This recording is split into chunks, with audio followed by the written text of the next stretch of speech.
अस्सलाम वालेकुम स्टूडेंट, आज आप लोगों को जो है रेडॉक्स इक्वेशन को बैलेंस करना सिखाएंगे। जैसा कि आप लोगों को पता है कि रेडॉक्स रिएक्शंस ऐसे केमिकल रिएक्शंस हैं जिनमें ऑक्सीडेशन भी हो रही होती है और रिडक्शन भी हो रही होती है, और ऐसे रिएक्शन की जो इक्वेशन है उसको हम रेडॉक्स इक्वेशन कहते हैं। आज हमने इस रेडॉक्स इक्वेशन को बैलेंस करना सीखना है। स्टूडेंट, जो रेडॉक्स इक्वेशन है उसको बैलेंस करने के डिफरेंट मेथड्स हैं, जैसे ऑक्सीडेशन नंबर मेथड है, जैसे आयन इलेक्ट्रॉन मेथड है। आज आप लोगों को हम आयन इलेक्ट्रॉन मेथड से इक्वेशन को बैलेंस करना सिखाएंगे, ठीक है। अब स्टूडेंट, कुछ बातें हैं जो इम्पोर्टेंट बातें हैं, आपको पता होनी चाहिए। वो बातें क्या हैं कि ये जो हमें जो है क्वेश्चन में इक्वेशन दी जाती है, ये इक्वेशन या तो हमें आयनिक फॉर्म में दी होती है, मतलब रिएक्टेंट प्रोडक्ट आयनिक फॉर्म में होते हैं, जैसे कि अभी हमारे पास आयनिक फॉर्म में दिया हुआ है, या फिर ये जो है मॉलिक्यूलर फॉर्म में होता है, ठीक है। और अगर मॉलिक्यूलर फॉर्म में हो तो हमें क्या करना पड़ता है, आयनिक फॉर्म में कन्वर्ट करना पड़ता है, ठीक है। ये आपको नेक्स्ट क्लास में इंशाल्लाह ताला ये भी आपको सिखा देंगे। लेकिन अभी हमें जो इक्वेशन दी हुई है ये ऑलरेडी किस में है, रिएक्टेंट भी आयनिक फॉर्म में है और प्रोडक्ट भी आयनिक फॉर्म में, ठीक है। उसके बाद एक और इम्पॉर्टेंट बात है, वो ये कि ये जो हमें इक्वेशन बैलेंस करने के लिए दी जाती है, जिस रिएक्शन रेडॉक्स रिएक्शन की बात की जा रही होती है, वो रिएक्शन या तो एसिडिक मीडियम में होता है, या बेसिक मीडियम में होता है, या न्यूट्रल मीडियम में होता है। तो अब इक्वेशन को अगर हमने बैलेंस करना है, अगर वो एसिडिक मीडियम में है तो उसको बैलेंस करने का तरीक़ाकार अलग होगा, और अगर वो रिएक्शन जो है वो जिसकी हम बात करते हैं रेडॉक्स रिएक्शन की, अगर वो बेसिक मीडियम में हो रहा है तो उसकी इक्वेशन को बैलेंस करने का तरीक़ाकार थोड़ा सा डिफरेंट होगा।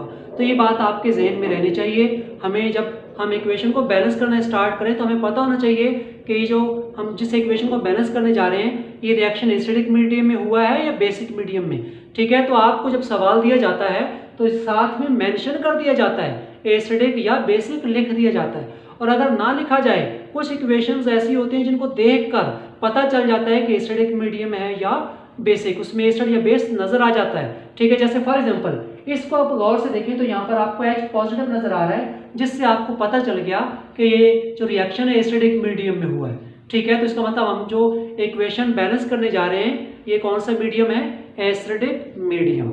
ये बात हमें पता चल गई। अब आगे बढ़ जाते हैं, इसको हम बैलेंस करना स्टार्ट करते हैं। इसके बहुत सारे स्टेप्स हैं जो कि आपने क्या करना है, तवज्जो से समझने हैं और साथ साथ उनको याद भी रखना है, ठीक है।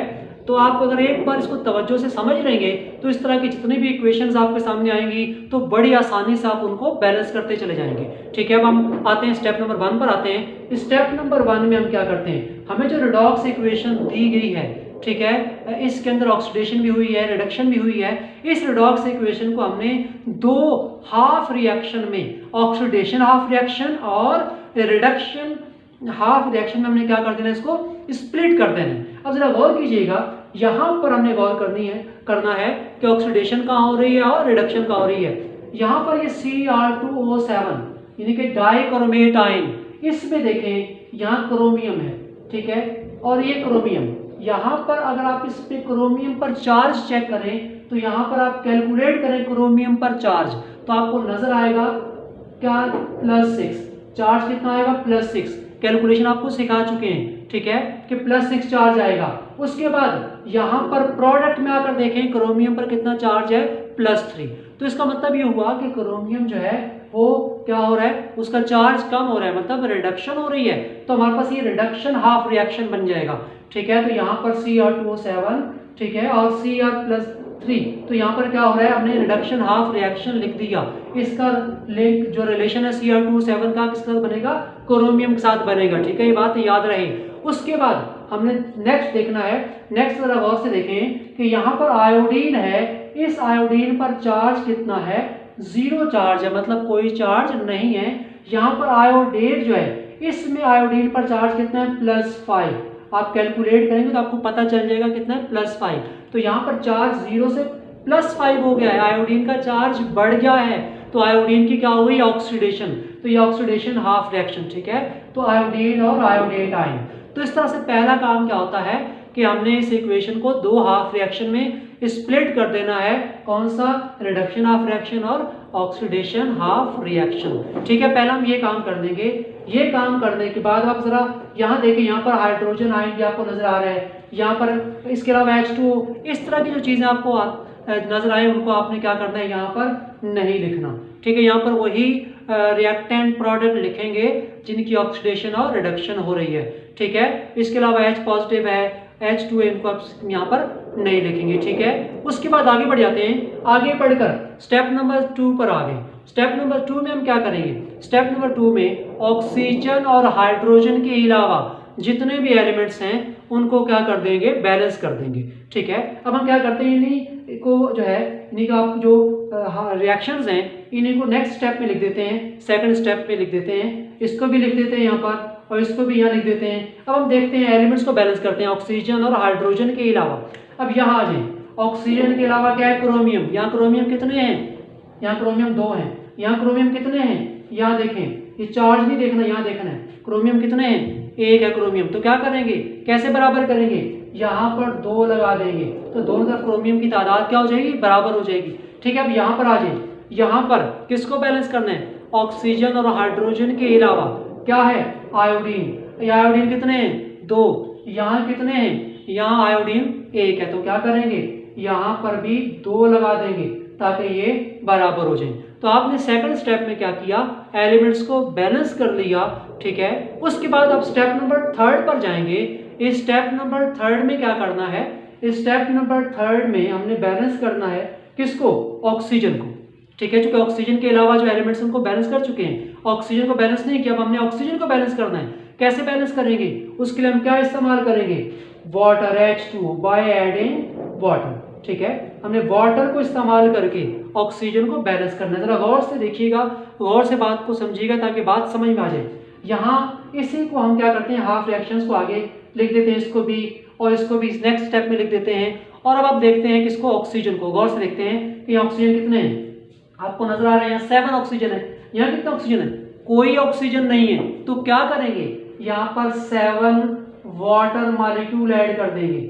क्यों 7 क्यों ऐड किए, क्योंकि एक वाटर में कितने ऑक्सीजन होते हैं, 1 ही ऑक्सीजन होता है। तो 7 आएंगे ताकि 7 ऑक्सीजन हो जाए। वहाँ 7 है तो ऑक्सीजन क्या हो गए, बराबर हो गए। अब क्या करेंगे, यहाँ पर आकर देखें, इसका जो दूसरा हाफ रिएक्शन उसको देखें। यहाँ पर ऑक्सीजन कितने नजर आ रहे हैं, 3 to the 6। यहाँ कितने ऑक्सीजन है, यहाँ कोई ऑक्सीजन नहीं है। अब आप खुद सोचें क्या करना होगा, क्या करेंगे। अब आपके ज़हन में आ चुका होगा कि चूंकि यहाँ 6 ऑक्सीजन है, यहाँ कोई भी ऑक्सीजन नहीं है, तो यहाँ पर हम क्या करेंगे, 6 वाटर मॉलिक्यूल ऐड कर देंगे ताकि यहाँ भी 6 ऑक्सीजन आ जाए। ठीक है, तो अब दोनों तरफ ऑक्सीजन बराबर हो गए। अब हम क्या करेंगे, अगले स्टेप में जाएंगे, स्टेप नंबर 4 में, और वहां जाकर क्या करेंगे, हाइड्रोजन को बैलेंस करेंगे by adding H positive ion. ठीक है, अब इसी को, इन्हीं 2 हाफ रिएक्शन को हम नेक्स्ट स्टेप में लिख देंगे। ठीक है, यहाँ लिखने के बाद अब हाइड्रोजन को बैलेंस करना शुरू करेंगे। अब जरा गौर करना, यहाँ तो हाइड्रोजन एक भी नहीं है, यहाँ हाइड्रोजन कितने हैं, 7 to the 14 हाइड्रोजन है। तो यहाँ क्या करेंगे, यहाँ 14H पॉजिटिव लगा देंगे। ठीक है, तो हाइड्रोजन बराबर हो जाएंगे। इसी तरह से यहाँ पर आ जाएं, यहाँ पर आप खुद सोचें, अब आपके ज़हन में आ गया होगा कि यहाँ हाइड्रोजन कितने हैं, 12 है, 6 to the 12। तो यहाँ क्या करेंगे, 12 हाइड्रोजन जो है ऐड कर देंगे। अब हमने क्या किया, हाइड्रोजन को बैलेंस कर दिया। तो स्टूडेंट अभी तक हमने जो 4 स्टेप किए हैं, पहले स्टेप में हमने क्या किया है, रिएक्शन को, रेडॉक्स इक्वेशन जो हमें दी हुई है उसको हमने क्या किया है, 2 हाफ रिएक्शन में स्प्लिट किया है। सेकंड स्टेप में हमने क्या किया है, ऑक्सीजन और हाइड्रोजन के अलावा जो एलिमेंट्स हैं उनको बैलेंस किया है। थर्ड स्टेप में क्या किया है, ऑक्सीजन को बैलेंस किया है बाय एडिंग H2O। और फोर्थ स्टेप में क्या किया है, हमने हाइड्रोजन को बैलेंस किया है बाय एडिंग H पॉजिटिव। ठीक है, अब हम आहिस्ता आहिस्ता जो है नेक्स्ट स्टेप की तरफ जाएंगे। नेक्स्ट स्टेप हमारे पास क्या है, फिफ्थ स्टेप। इसमें क्या करेंगे, इसमें स्टूडेंट हमने चार्ज को बैलेंस करना है, और चार्ज को बैलेंस करने के लिए क्या इस्तेमाल करेंगे, इलेक्ट्रॉन्स को इस्तेमाल करेंगे। ठीक है, अब जरा गौर करें कि हम इस स्टेप पर आ जाते हैं। इसी को हम क्या करेंगे, इन्हीं 2 हाफ रिएक्शंस को नेक्स्ट स्टेप में पहले लिख देंगे। अब हम चार्ज को देखेंगे, चार्ज को बैलेंस करेंगे। तो ये स्टेप बहुत तवज्जो समझने वाला है, क्योंकि इसमें बहुत अहम बात है। जरा देखिएगा, यहाँ पर चार्ज कितना है, चार्ज यहाँ पर इस पूरे के ऊपर चार्ज कितना है, -2 चार्ज है।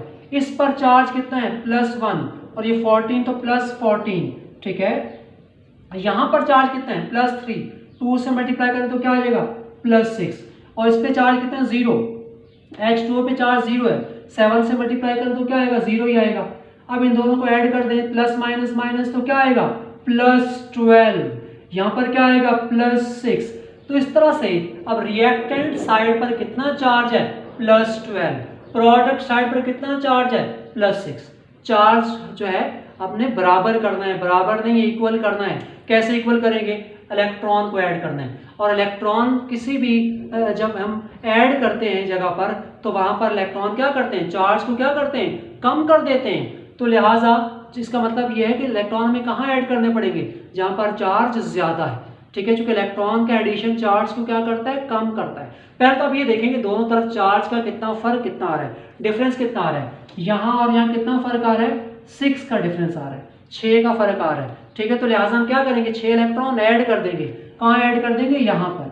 यहाँ क्यों ऐड करेंगे, क्योंकि इलेक्ट्रॉन पर चार्ज नेगेटिव होता है, ठीक है, और ये चार्ज को क्या करते हैं, कम करते हैं, रिडक्शन करते हैं। तो लिहाजा इलेक्ट्रॉन यहाँ ऐड होंगे। ये बात हमेशा ज़हन में रखें कि जहाँ चार्ज ज़्यादा होगा वहाँ इलेक्ट्रॉन ऐड करेंगे तो चार्ज बराबर होगा, ठीक है, ये आप ज़हन में रख लें। तो इलेक्ट्रॉन आप यहाँ ऐड कर देंगे, कितने, यहाँ पर आप 6 इलेक्ट्रॉन ऐड कर देंगे। अब चार्ज क्या हो गया, बराबर, ठीक है, यहाँ भी +6 हो गया, यहाँ +6, ठीक है। हम इन दोनों को ऐड करेंगे +6 आएगा, तो चार्ज बराबर हो चुका है। अब यहाँ पर दूसरा जो इसका हाफ फ्रैक्शन है वहाँ भी चार्ज बैलेंस करना है। इस पे चार्ज कितना नजर आ रहा है, 0 है। इस पे कितना चार्ज नजर आ रहा है, 0, ठीक है। इस पे कितना चार्ज नजर आ रहा है, -2, ठीक है। यहाँ पर कितना है, +12। अब आप ऐड करें, 0 आएगा और ये +10 आएगा। अब खुद सोचें, इस बात पे तवज्जो दें कि चार्ज जो है कहाँ पर ज्यादा है, रिएक्टेंट साइड पर 0 है, प्रोडक्ट साइड पर कितना है, +10 है, ठीक है। तो लिहाजा जो चार्ज है यहाँ ज्यादा है, कितना ज्यादा है, 10 ज्यादा है। तो कितने इलेक्ट्रॉन ऐड करेंगे, इस पर सोचे जरा, कितने इलेक्ट्रॉन ऐड करने चाहिए, जाहिर है 10 इलेक्ट्रॉन ऐड करेंगे, ठीक है। तो 10 इलेक्ट्रॉन यहाँ पर ऐड कर दें, ठीक है। अब आपने क्या किया, चार्ज को भी जो है बराबर कर दिया, चूंकि यहाँ पर जब 10 इलेक्ट्रॉन ऐड करेंगे तो ये भी क्या हो जाएगा, 0 और 0 और 0, मतलब चार्ज बराबर हो जाएगा, इक्वल हो जाएगा, ठीक है। ये बात तवज्जो समझिएगा। इसका तरीकाकार क्या है, इलेक्ट्रॉन ऐड करने से पहले यहाँ का चार्ज, रिएक्टेंट साइड का, प्रोडक्ट का चार्ज यहाँ लिख लें, लिखकर फिर आप देख लें कहाँ पर चार्ज ज्यादा है और कितना ज्यादा है। जहाँ पर चार्ज ज्यादा है वहाँ इलेक्ट्रॉन ऐड करने हैं, कितने ऐड करने हैं, जितना वो ज्यादा है, ठीक है। अब आप नेक्स्ट स्टेप पर आ जाइए। नेक्स्ट स्टेप में क्या करना है, इलेक्ट्रॉन को इक्वलाइज करना है, बराबर करना है, ठीक है। बराबर कैसे करें, यहाँ 6 इलेक्ट्रॉन है, यहाँ 10 इलेक्ट्रॉन है, दोनों में इलेक्ट्रॉन बराबर होने चाहिए।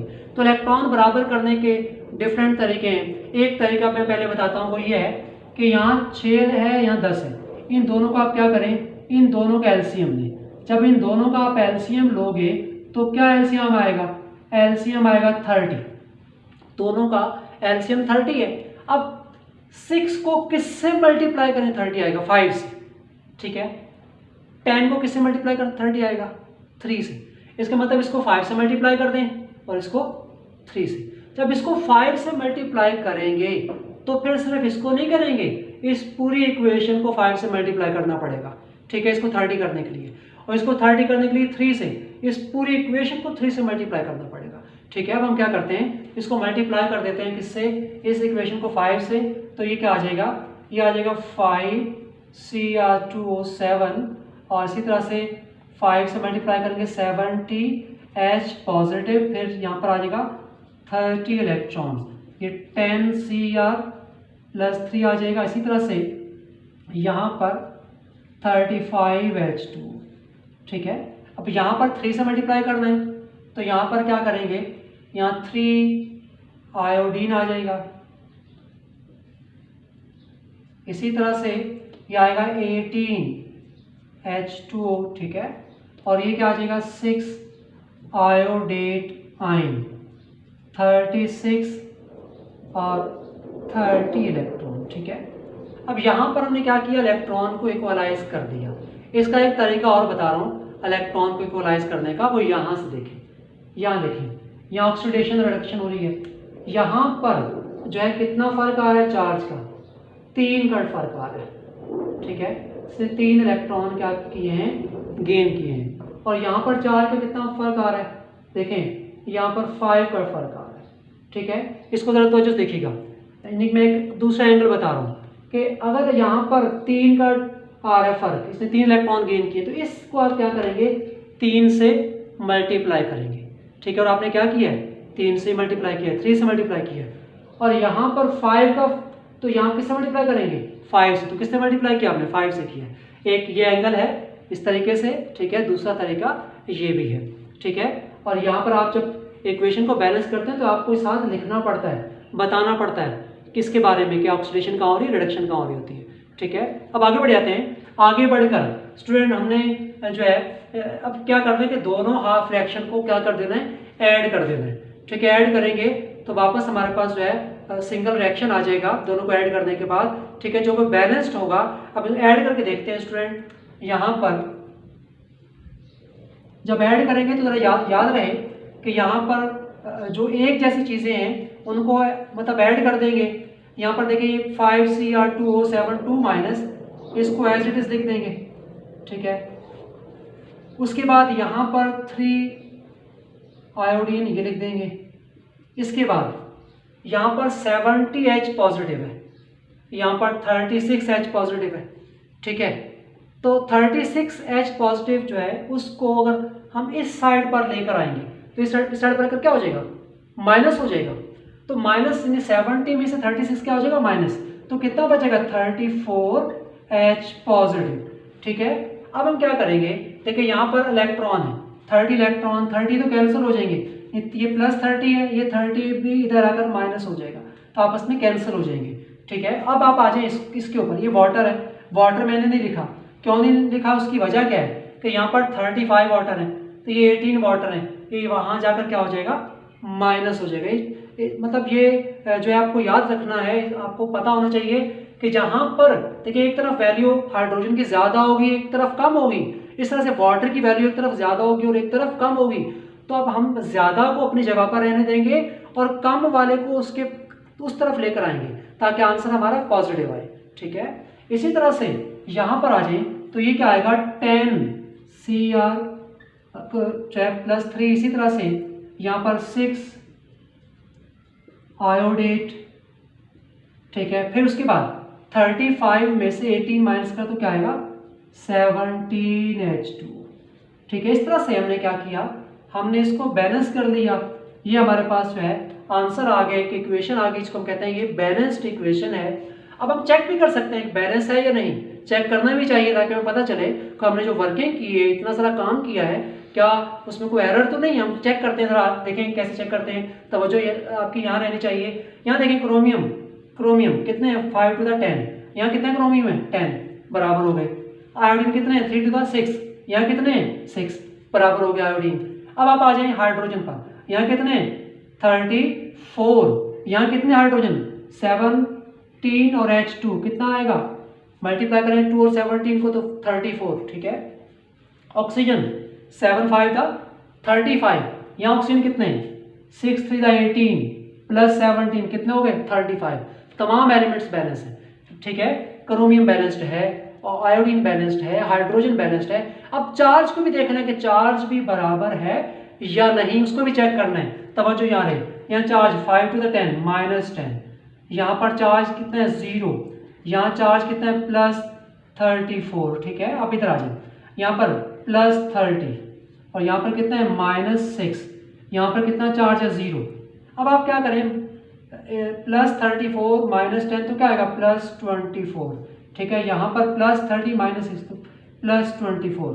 तो इस तरह से स्टूडेंट हमने देखा कि चार्ज दोनों तरफ क्या आ रहा है, बराबर आ रहा है। तो स्टूडेंट ये तरीक़ाकार है कि हम किस तरह से रेडॉक्स इक्वेशन को जो है वो बैलेंस करते हैं। आपने सारे इसके स्टेप्स जो है वो एक बार याद रख लेने हैं। ठीक है, याद करने का तरीका है, क्विकली अगर आप जेहन में रखेंगे कि पहले हमने क्या करना है, 2 हाफ रिएक्शन स्प्लिट कर देना है, फिर ऑक्सीजन हाइड्रोजन के अलावा एलिमेंट्स को बैलेंस कर देना है, फिर ऑक्सीजन को बैलेंस करना है, फिर हाइड्रोजन को बैलेंस करना है। ठीक है, फिर हमने चार्ज को बैलेंस करना है, इलेक्ट्रॉन को इक्वलाइज करना है। ये स्टेप्स अगर आपको ये याद हैं, आपके जहन में है, तो आप ये इक्वेशन बड़ी आसानी के साथ जो है बैलेंस कर सकते हैं। इंशाल्लाह नेक्स्ट क्लास में आपको एक और इक्वेशन को बैलेंस करना सिखाएंगे।